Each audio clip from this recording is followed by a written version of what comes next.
In this video, we're going to explain why the Boss HM2 sounds the way that it does, and we're going to take a look at how the entire schematic works in conjunction with itself, and where they actually got some of these ideas from their earlier pedal lines.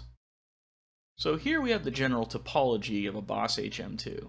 We start with having an input buffer section, going into a gain stage, going into a clipping stage, going into a tone stack, and then out an output buffer, and obviously the whole thing's driven by a power supply.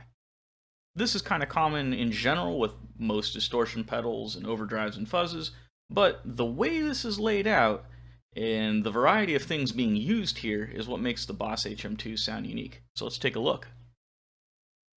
So as they say, let's start at the beginning. So here we have the power supply for the Boss HM2. We first go through a Schottky diode. This is there to stop reverse polarity. There'll be a little bit of a voltage drop as there are with Schottky diodes, but nothing too terrible. And then this goes into our bulk capacitor here, which then goes into our 10K voltage divider, which creates our 4.5 volt bias for the circuit. And then that in turn is decoupled with a 47 microfarad capacitor. Now this will look pretty familiar if you're able to look at an older Boss DS1 schematic, because you'll recognize that these are all pretty much the same values. Alright, let's move on to the next part.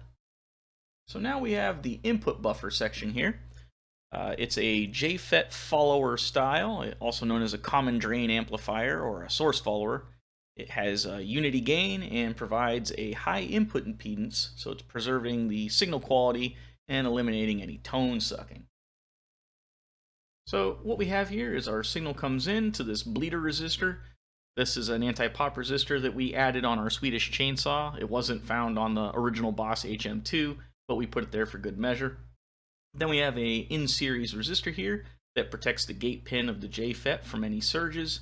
So if you have something like static electricity and you touch the tip jack of the cable and it comes down the pedal, that'll alleviate any possible damage that might get to that gate pin.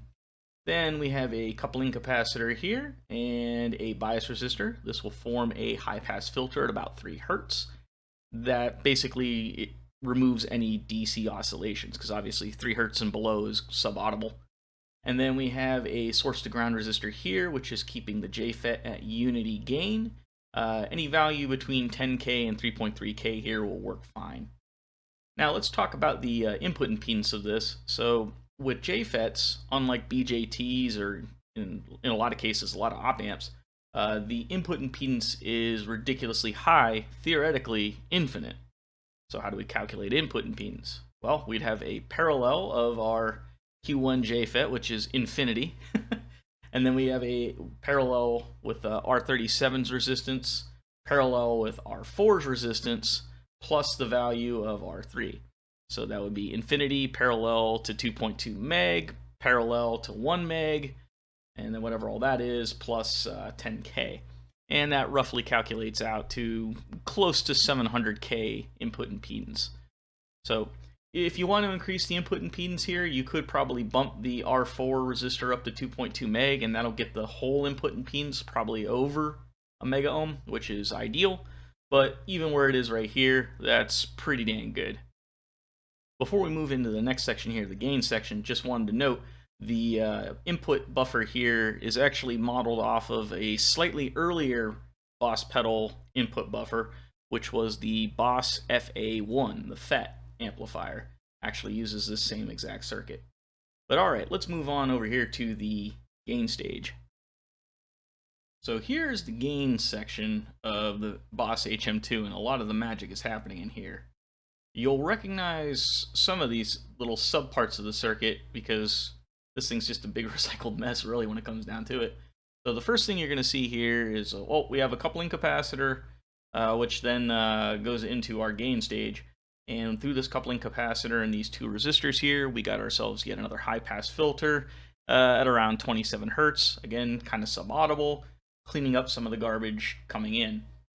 So the first thing you see right here is a classic NPN voltage shunt feedback amplifier. And this is identical to one of the stages that you would see on a Big Muff Pi without any kind of clipping diode. So basically the input or output stage of a Big Muff Pi. And then going from this NPN version of a voltage shunt feedback amplifier, we go into a coupling capacitor into a PNP voltage shunt feedback amplifier. So the signal comes in, we amplify it and invert it here. That'll give it about a gain of 12 or 21 dB. The bias is also not evenly set, so it starts to soft clip at the bottom or negative sine wave of the guitar signal. This inversion again, second inversion, PNP amplifier, similar idea, but now we're boosting even further. So now we're going from a gain of like 12 to a gain of 118 or 41 dB.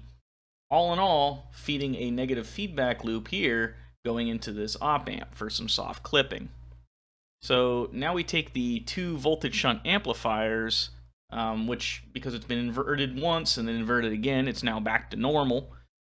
We then go into here and we do some further amplification and some asymmetrical soft clipping with these diodes here.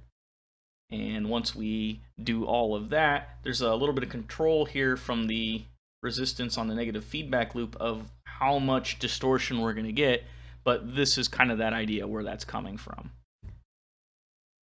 So let's move on to the clipping section here, but I want to make a point to note all the kinds of distortion that's being done here. So we have this massive amount of gain from these two inverting transistor amplifiers going into an op amp. So that right there is probably going to clip the rails of this op amp, causing op amp distortion. Then we have asymmetrical clipping diodes here, soft clipping diodes. That's causing distortion. Then we go through this coupling capacitor, through this series resistor, creates a little bit of a filter there, but again, probably or pretty much subaudible. Then we go into these two diodes here. This is what will cause crossover distortion when diodes are laid out like this.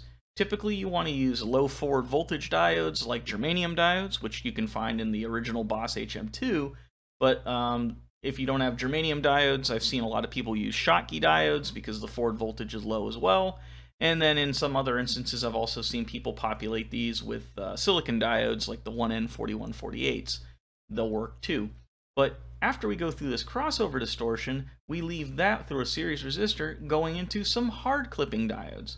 So we got rail distortion, we have asymmetrical soft clipping distortion, then we have crossover distortion, then we have hard clipping distortion. Basically put, a lot of distortion. All right, let's move on to the next section. All right, so here we have the Gyrator EQ section of the Boss HM2. This part of the circuit is actually very reminiscent of another earlier Boss invention, the Boss GE7. That was the EQ pedal that they came up with in the very early 80s that used gyrator circuits just like this. Now, unlike the GE7, which had like several different gyrators, one for each EQ that it manipulated, the Boss HM2 only has two knobs. However, you see here, three gyrators. We have a low, a medium high, and a high. The medium high and the high are tied together to one potentiometer, the high knob, and then the low is obviously with the low. The low frequency is basically manipulating the 87 hertz area, while the high is touching 950 hertz-ish and 1278 hertz-ish. These two are kind of close together in EQ, so it kind of gives a wide hump where that's at, but we'll take a look at the frequency curves a little bit later. Suffice it to say, this setup right here gives that unique buzzsaw sound. Not only are these frequencies important, but it's also important of the Q value that these EQs are dealing with here. And by Q, that's the tightness of the hump that it's affecting whether you're cutting or boosting this frequency. And all three of these, they're tight. The Q value that you're looking for typically is like around 1.7 to 2 for an average hi-fi type stereo. The lower the Q, the wider the hump, but the problem that creates is when you're dialing with this knob, if it's got too large of a hump, too wide of a hump, then it'll start bumping into this one, and so when you're manipulating this one, you might be manipulating that one, and which is why you kind of stay away from too low of a Q value. But high Q values have their own problem. it would be nice to have a high Q value because you got a tight control of a thin range of frequencies. But the side effect to that is it can cause this op amp up here to go into oscillation, or one of these op amps to go into oscillation. And so you don't want it to go too much higher than a Q of 4. And that's the thing. These three gyrators, their EQs, I think it's, the mid-high right here is the least Q'd, which is at a 3.6, and the high one right here is at a 3.8. So it's dancing a little too close to that 4, but that's part of the signature sound of this tone stack. But again, we're going to look at that when we do some frequency curves here in a moment. But let's move on to the last section here. So here we have the output buffer. And the output buffer is almost identical to that of what you would see like from the volume knob out off of a Boss DS1. Again, another earlier Boss invention. So what we have here is just a common collector amplifier or emitter follower that's non-inverting and keeps unity gain. Basically just keeps the signal with some integrity. And it creates a moderately low output impedance. So how would you calculate the output impedance? Well, you're going to be looking at like R30 being parallel with the sum of, well, I'll just put the equation on the screen here because these things are kind of fun to calculate. But suffice it to say, the output impedance is not quite, but almost 3K, which isn't bad. You want to try to keep it under 10K to be fair.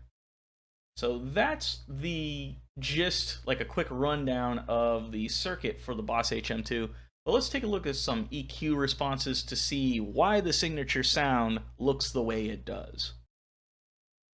Right, so here we have our Boss HM2 in LTspice. And we're going to do a quick simulation here to check out first just what the signal is going to look like.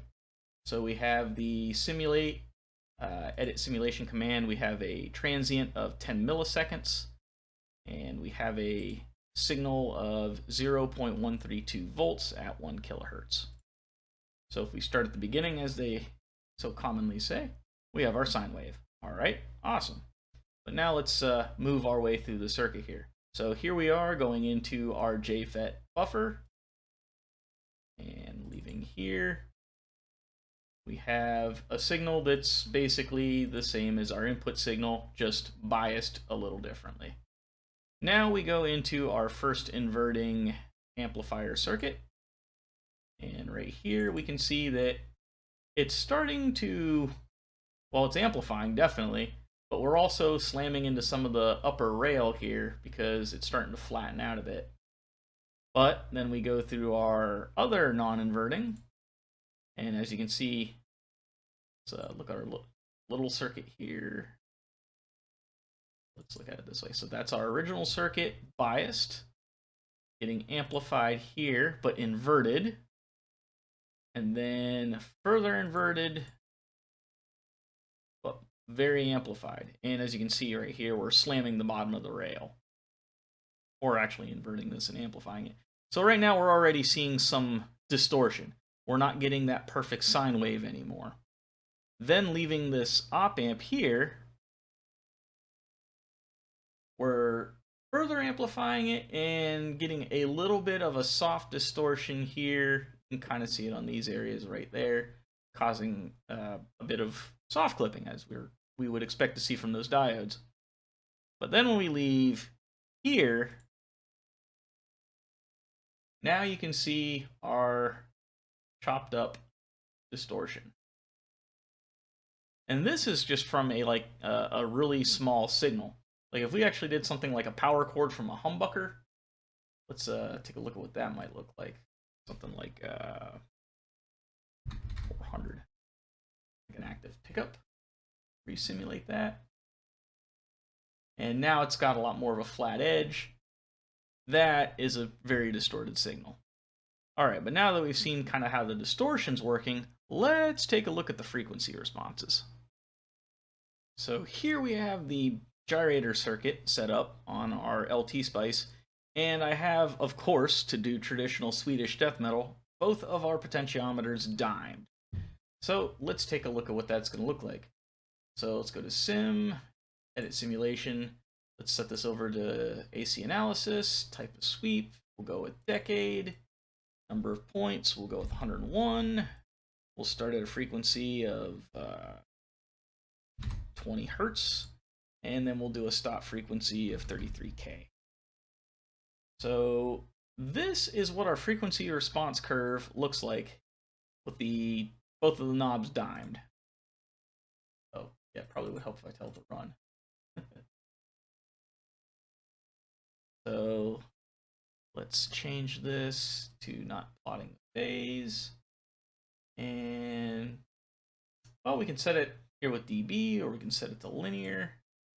Linear is going to give it more of a curve, but this curve right here, this is what makes a Boss HM2 sound like a Boss HM2. It's that huge bump on the very low end, a moderate dip, basically scooping a lot of the mids, and then the 1K mark getting its bump here, this little double bump, and then eventually killing out any high frequencies that don't really register that much for the guitar. So this is kind of good for mixed scenarios, so long as your bass isn't occupying here or too much of over here. So it's a really good setup.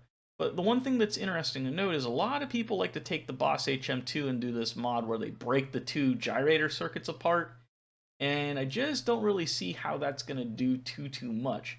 Seeing how they're this close together, and even where they meet is still at a very high gain spot. Like, if they were far enough apart that this dip came down here, it makes a lot more sense to me. But with it, meeting this close to its already maximum, that doesn't make as much sense. But hey, whatever sounds good to a person's ear is what sounds good to a person's ear, so I gotta accept it for that. But anyways, this is what makes it sound the way it does. So one other mod to mention here is, instead of splitting these two up, if you wanted to get rid of one of these two humps, if you remove the respective capacitor for it, like say you think the 1300 hertz right here is a little too piercing, if you do not populate C23, this curve will only take that first hump and then start going down here and gutting out this 1300 because you didn't populate this capacitor. Or if you wish to keep that one but you don't want to keep the 950, if you don't populate C21, it'll do what you would expect right there and only come up like so. Anyways, that's it for this video. If you like these kind of videos and these deep dives, just leave some comments in the below and just tell us what kind of circuits you want us to go into. If you like these kind of videos, press that like button, and if you haven't subscribed, please subscribe. If you want to help us out, check out our web store, which is at www.diyguitarpedals.com.au, and check out our PCB and kits. We have our own version of the Boss HM2 up there, which is called the Swedish Chainsaw. We just made a new revision, so now it should fit in the 125B enclosure. Check it out if you want to add something like this to your pedal board. Anyways, that's it for this video, and we'll see you in the next one. Cheers.